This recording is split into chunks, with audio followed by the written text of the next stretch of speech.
الحمد لله نحمده ونستعينه ونستغفره ونعوذ بالله من شرور أنفسنا ومن سيئات أعمالنا من يهده الله فلا مضل له ومن يضلل فلا هادي له وأشهد أن لا إله إلا الله وحده لا شريك له وأشهد أن محمدًا عبده ورسوله اللهم صل على محمد وعلى آل محمد كما صليت على إبراهيم وعلى آل إبراهيم إنك حميد مجيد اللهم بارك على محمد وعلى آل محمد كما باركت على إبراهيم وعلى آل إبراهيم في العالمين إنك حميد مجيد أما بعد فإن خير الحديث كتاب الله وخير الهدى هدى محمد صلى الله عليه وآله وسلم وشر الأمور محدثاتها وكل محدثة بدعة وكل بدعة ضلالة وكل ضلالة في النار رب أعوذ بك من همزات الشياطين من همزه ونفخه ونفسه يا أيها الذين آمنوا اتقوا الله حق تقاته ولا تموتن إلا وأنتم مسلمون يا أيها الناس اتقوا ربكم الذي خلقكم من نفس واحدة وخلق منها زوجها وبث منهما رجالا كثيرا ونساء واتقوا الله الذي تساءلون به والأرحام إن الله كان عليكم رقيبا يا أيها الذين آمنوا اتقوا الله وقولوا قولا سديدا يصلح لكم أعمالكم ويغفر لكم ذنوبكم ومن يطع الله ورسوله فقد فاز فوزا عظيما رب اشرح لي صدري ويسر لي أمري واحلل عقدة من لساني يفقهوا قولي ما كان محمد أبا أحد من رجالكم ولكن رسول الله وخاتم النبيين وكان الله بكل شيء عليما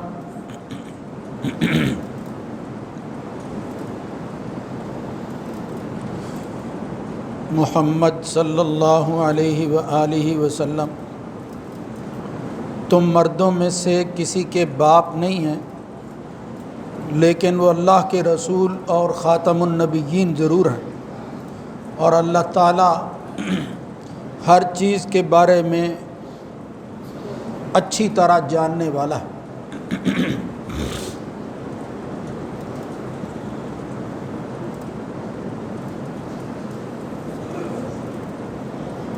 اللہ رب العزت کی حمد و ثنا کے بعد درود و سلام سید الرسل سید ولد آدم جناب محمد الرسول اللہ صلی اللہ علیہ وآلہ وسلم کی ذات گرامی پر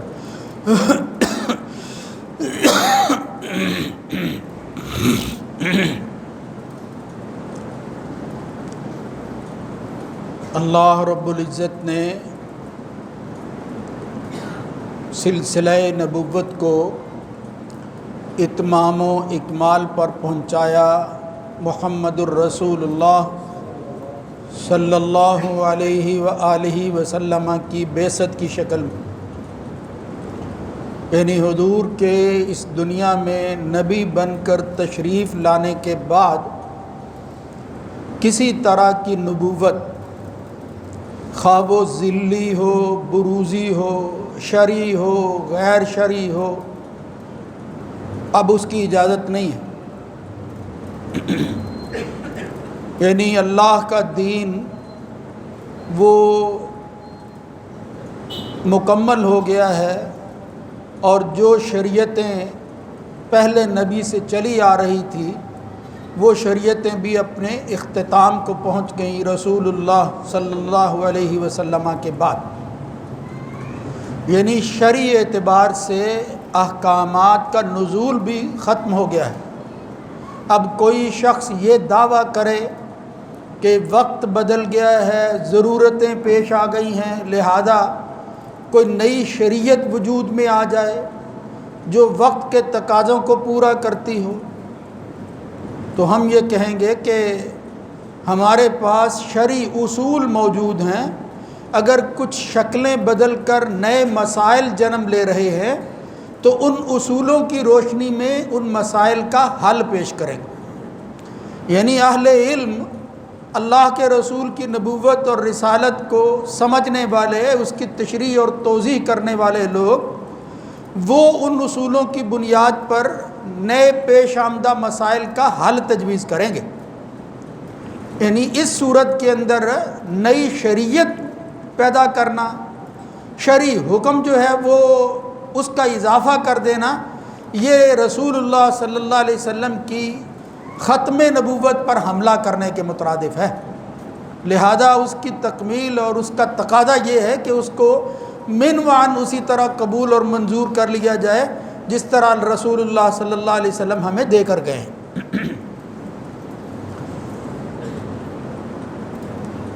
اس تمہید کے بعد جو میں بات عرض کرنا چاہتا ہوں وہ یہ ہے کہ سال کے 12 مہینوں میں سے اسلامی تقویم کے اعتبار سے یہ مہینہ جو گزر رہا ہے یہ 8واں مہینہ ہے، اور اس کا نام شعبان ہے، یا شعبان المعظم بھی بعض لوگ کہتے ہیں۔ تو قرآن و سنت کے اندر اس مہینے کے حوالے سے کیا ہدایات اور رہنمائی موجود ہے؟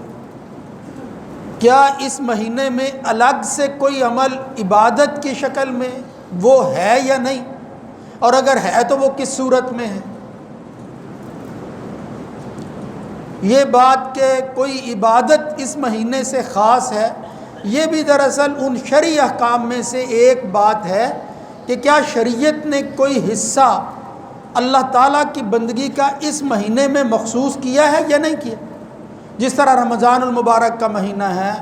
اسی طرح عید الفطر آتی ہے، عید الاضحیٰ آتی ہے، عرفہ کا دن آ جاتا ہے، تو کیا اس مہینے کی مناسبت سے کوئی عبادت وہ موجود بھی ہے یا نہیں؟ یعنی سارے مہینے میں کوئی عبادت یا سارا مہینہ کوئی اللہ کی بندگی، اس کا کوئی تذکرہ صحیح احادیث کے اندر موجود ہو، اللہ تعالیٰ نے بتایا ہو؟ تو اس سلسلہ میں 2-3 چیزیں بڑی ضروری ہیں، اور کچھ چیزیں مشہور ہیں، میں ان کی نشاندہی کرتا ہوں۔ سب سے پہلی بات جو اس مہینے کی بالعموم فضیلت کے حوالے سے رسول اللہ صلی اللہ علیہ وسلم کی احادیث میں تلاش کریں تو وہ یوں ضرور معلوم ہوتی ہے کہ اصحاب نقل کرتے ہیں، بالخصوص حضور کی ازواج میں سے جناب عائشہ رضی اللہ تعالی عنہا اس کو بیان کرتی ہیں کہ رمضان کے بعد سب سے زیادہ نفلی روزوں کا اہتمام رسول اللہ صلی اللہ علیہ وآلہ وسلم وہ شعبان کے مہینے میں کرتے تھے۔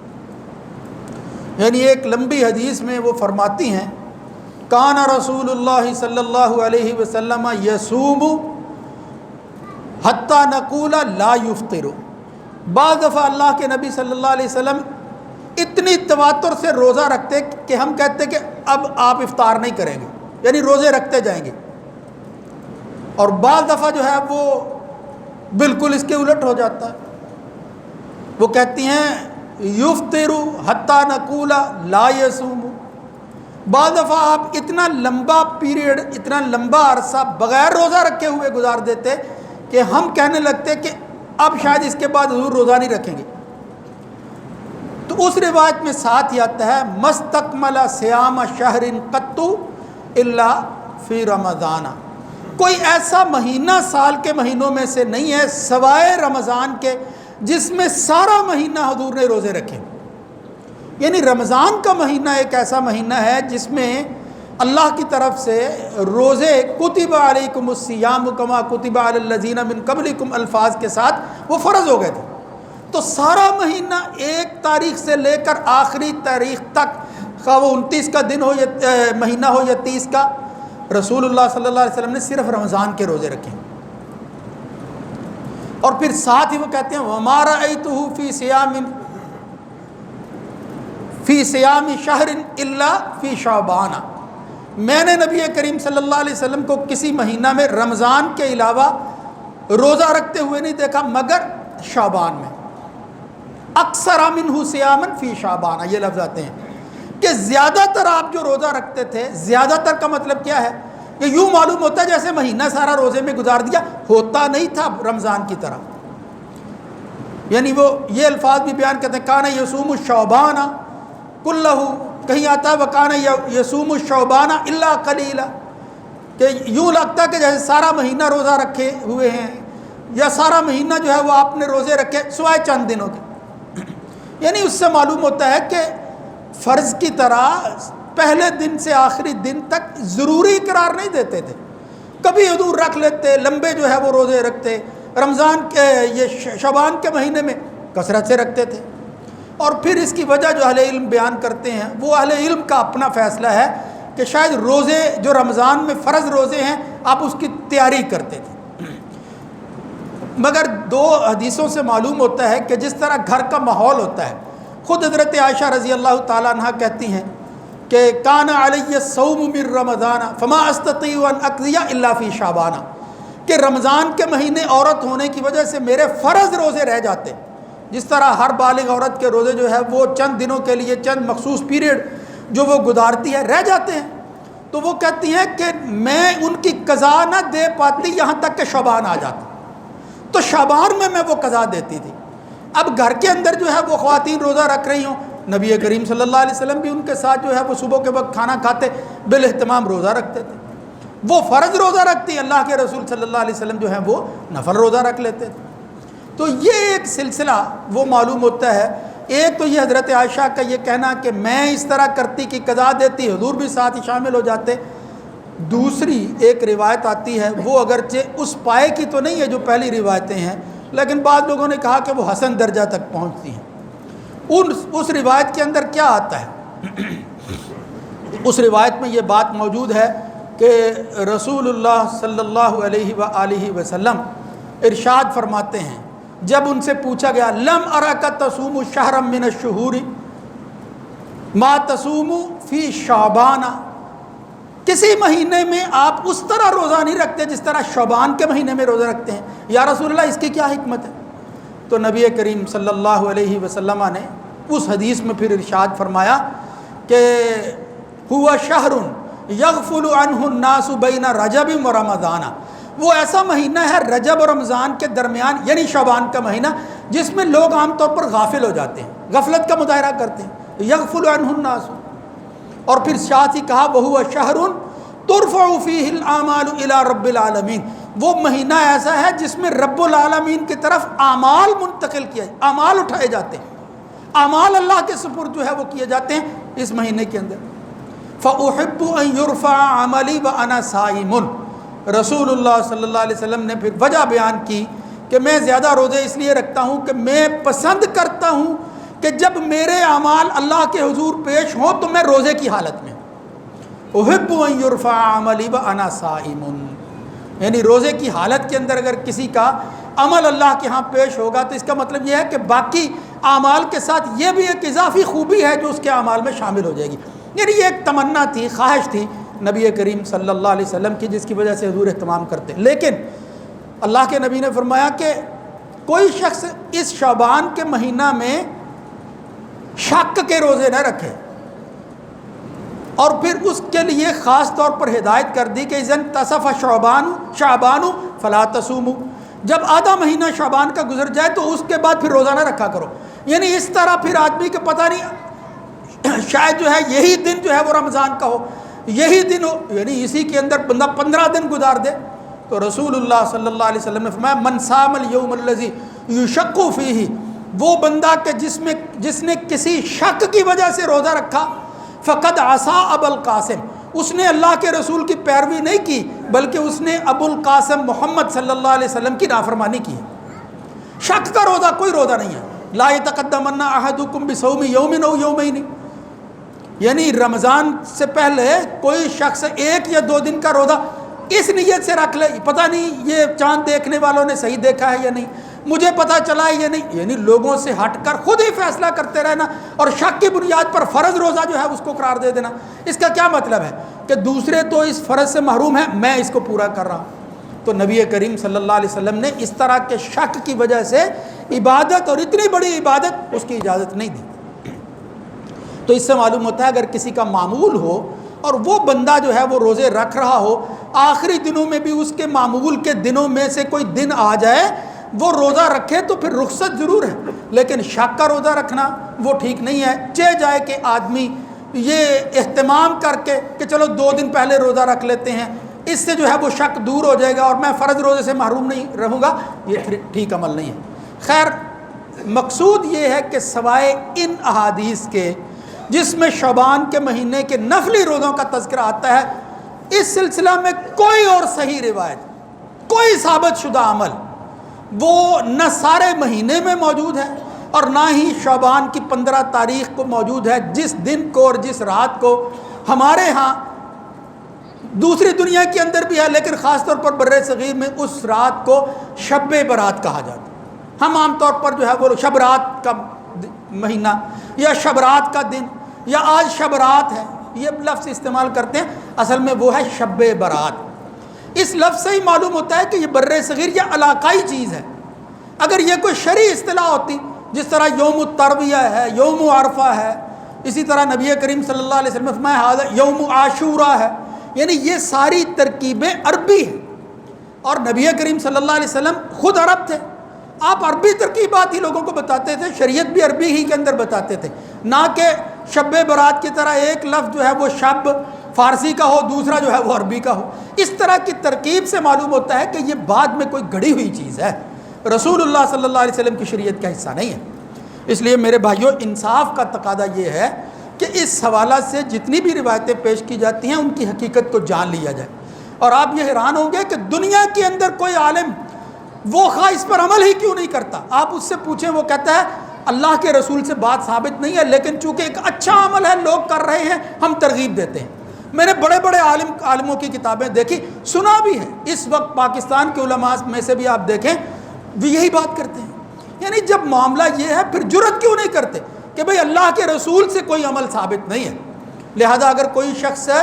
اس کو منسوب کر کے یہ بات کہے گا جو حدیث کی روشنی کے اندر جو ہے وہ آج کل اخباروں کی زینت بنے ہوتے ہیں، پمفلٹ تقسیم کیے جاتے ہیں شب برات کے حوالہ سے. ان میں سے کچھ روایتیں جو ہیں وہ مشہور ہیں لیکن 2 روایتیں عام طور پر گردش کرتی ہیں، ہر آدمی کے ذہن پہ وہی روایت ہوتی ہے، وہی پیش کرتے ہیں. ایک ابن ماجہ کی ہے، ایک ترمذی شریف کی روایت ہے. تو ان دونوں روایتوں میں سے ایک روایت تو یہ ہے کہ نبی کریم صلی اللہ علیہ وآلہ وسلم نے اس کے متعلق حضرت علی رضی اللہ تعالیٰ عنہ سے کہا کہ قوموا لیلہا وصوموا یومہا، بھئی جب یہ 15 تاریخ آئے تو رات کے وقت جو ہے وہ قیام کیا کرو اور دن کے وقت جو ہے وہ روزہ رکھا کرو. اور پھر آگے کہا فإنہا لیلۃ، یہ وہ رات ہے کہ ینزل الرب تبارک و تعالی، یا بعض دفعہ یہ الفاظ بھی جو ہیں وہ موجود ہوتے ہیں ینزل لیلۃ النصف من شعبان، اللہ رب العزت شعبان کے آدھے یعنی 15ویں تاریخ کو الی السماء الدنیا، سمان دنیا پر آتا ہے اور پھر کیا کہتا ہے الا من مستغفر فاغفر له، کوئی ہے جو مجھ سے گناہ طلب کی معافی مانگے کہ میں اس کو معاف کر دوں. الا مسترزق فارزقہ، کوئی رزق مانگنے والا ہے کہ میں رزق دوں؟ یعنی یہ ساری جو ہے وہ روایت بیان کی جاتی ہے، الا قضا الا قضا حتی یطلع الفجر، یہاں تک کہ صبح ہو جاتی ہے، ساری رات اللہ تعالیٰ یہی منادی کرتا رہتا ہے۔ یہ روایت ابن ماجہ کی بیان کی جاتی ہے۔ آپ حیران ہوں گے کہ اس کے اندر ایک راوی آتا ہے، دیکھو ہمیں یہ ساری چیزیں انسانوں کے واسطے سے ہی پہنچی ہیں، اور پھر جس طرح دوسرے مسائل میں ہم فیصلہ کرتے ہیں، یہاں ہم کیوں ڈنڈی مارتے ہیں، کیوں نہیں وہی اصول اپناتے؟ تو وہ امام احمد ابن حنبل اور ابن معین جلیل القدر لوگ ہیں، یعنی حدیث کے فن کے امام ہیں یہ لوگ، امام احمد اور علی ابن معین، یحییٰ ابن معین ان کا نام ہے۔ وہ دونوں کہتے ہیں کہ اس میں ایک شخص تھا ابن ابی صبورہ، یعنی روایت یہ جو میں نے عرض کی ہے اس کو بیان کرنے والا ہے ابو بکر بن عبداللہ بن محمد بن ابی صبورہ، یعنی یہ نام ہے پورا، اس کا نسب ہے، ابو بکر اس کی کونیت ہے۔ تو وہ کہتے ہیں کانا یزع الحدیث، یہ بندہ جو ہے جو اس سند کے اندر موجود ہے جس نے یہ روایت بیان کی ہے، وہ نبی کریم صلی اللہ علیہ وسلم کے ذمے جھوٹ باندھا کرتا تھا، یزع الحدیث، حدیثیں گڑا کرتا تھا۔ یعنی آپ یہ کہیں گے کہ یار پھر یہ دین کا یہ معاملہ جب ہو تو کدھر جائیں؟ میرے بھائیو یہ علم کی بات ہے، یہ اس امت پر اللہ تعالیٰ کی مہربانی ہے، یہ احسان ہے کہ محمد الرسول اللہ صلی اللہ علیہ وسلم کی باتوں کو پرکھنے کے لیے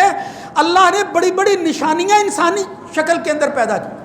یعنی احمد ابن حنبل ہوں، علی ابن مدینی ہوں، یحییٰ ابن معین ہوں، یہ کوئی معمولی لوگ نہیں تھے، انہوں نے اپنی زندگیاں وقف کر دی اسی تگ و دو کے اندر، اسی محنت کے اندر کہ بھئی اللہ کے رسول کی بات کو پرکھا جائے کہ اس کو بیان کرنے والے لوگ کیسے ہیں، کہیں وہ اللہ کے رسول کے ذمے کوئی غلط بات تو منسوب نہیں کر رہے، اس کو سننے والا کون ہے، اس کو سنانے والا کون ہے، اس کی عمر کتنی تھی، وہ کس علاقے میں رہتا تھا، یعنی حالات پرکھ کر رکھ دیے۔ وہ علم ہمیں عطا کر دیا ہے کہ جس پر امت مسلمہ تو کجا کافر بھی کہتے ہیں کہ کاش اس طرح کا علم ہمارے پاس ہوتا، ہم فخر کرتے کہ ہمارے نبی کی باتوں کو محفوظ کرنے والے وہ عام لوگ نہیں ہیں۔ اس لیے میرے بھائیوں یہ احسان ہے۔ اور پھر ایک تو یہ روایت ہے جس کی کوئی اصل نہیں ہے، اس شخص کی وجہ سے، اور اسی طرح ایک اور شخص ہے وہ بھی مجہول راوی ہے، اس کی وجہ سے کہتے ہیں کہ یہ روایت ضعیف ہی نہیں ہے۔ جس طرح ہم کہتے ہیں یار بعض ضعیف روایتیں وہ ٹھیک ہے عمل کے اندر جو ہے وہ ترغیب کا کام دیتی ہیں، کچھ ہے ہی ہے نا، عام طور پر کہتے ہیں کچھ ملے گا ہی ہے، تو وہ امام کہتے ہیں کہ یہ صرف ضعیف ہی روایت نہیں ہے، یہ موضوع ہے، یعنی یہ بندہ تو حدیثیں گڑا کی کرتا تھا، تو جو چیز گڑی ہوئی ہو وہ اللہ کے رسول کا فرمان نہیں ہو سکتا۔ اس لیے اس بات کو اچھی طرح ذہن میں رکھیں۔ ایک تو روایت یہ مشہور ہے رات کو قیام کرنا اور صبح جو ہے وہ روزہ رکھنا۔ اب اس قیام کے حوالے سے بھی اور کئی روایتیں موجود ہیں اور کئی جھوٹ جو ہے وہ موجود ہیں۔ ایک مشہور روایت بیان کی جاتی ہے کہ اس رات کے اندر ایک نماز پڑھی جاتی ہے، اس کو کہتے ہیں صلاۃ الالفیہ، یعنی 100 رکعت پڑھتے ہیں اور پھر اس کے اندر جو ہے سورہ فاتحہ اور سورہ اخلاص 10 مرتبہ پڑھتے ہیں۔ اس طرح وہ 100 اور 10 کو جو ہے وہ جب ملٹیپلائی کریں تو وہ 1000 بن جاتا ہے۔ اس اعتبار سے کہتے ہیں یہ الفیہ، یہ 1000ویں نماز ہے، اور اس کی پھر فضیلت بیان کرتے ہیں کہ حضور نے فرمایا ما من عبد یصلی هذه الصلاۃ، جب بھی کوئی بندہ یہ نماز پڑھتا ہے الا قضى الله عز وجل كل حاجة طلبها تلك الليلہ، جو بندہ اس نماز کو پڑھنے کے بعد اپنی کوئی حاجت کسی طرح کی وہ اللہ کے حضور پیش کرے، اللہ تعالیٰ اس کی حاجت کو پورا کر دیتا ہے۔ اب دیکھو عمل کتنا بڑا ہے، بات کتنی بنائی ہوئی ہے، اور پھر لوگوں کے سامنے جو ہے وہ اس کو رکھا جاتا ہے۔ آپ ان سے پوچھیں جو یہ روایت بیان کرتے ہیں کہ بھئی یہ کہاں اللہ کے رسول نے فرمایا، یہ بخاری میں آتا ہے، مسلم میں آتا ہے، آپ اپنی کوئی کتاب بتا دیں، تو حوالہ کیا دیا جاتا ہے؟ وہ کہتے ہیں امام ابن جوزی نے ایک کتاب لکھی، اس کا نام ہے کتاب الموضوعات۔ یعنی آپ ذرا غور کریں اس بات پر، کتاب الموضوعات کا مطلب کیا ہے؟ ایک ایسی کتاب انہوں نے مرتب کی جس میں حدیثیں اکٹھی کی، وہ حدیثیں جو حدیث رسول تھی نہیں، لوگوں نے ان کو حدیثیں کہنا شروع کر دیا تھا۔ موضوعات کا مطلب ہوتا ہے جھوٹ، وضع کردہ، گڑی ہوئی چیزیں۔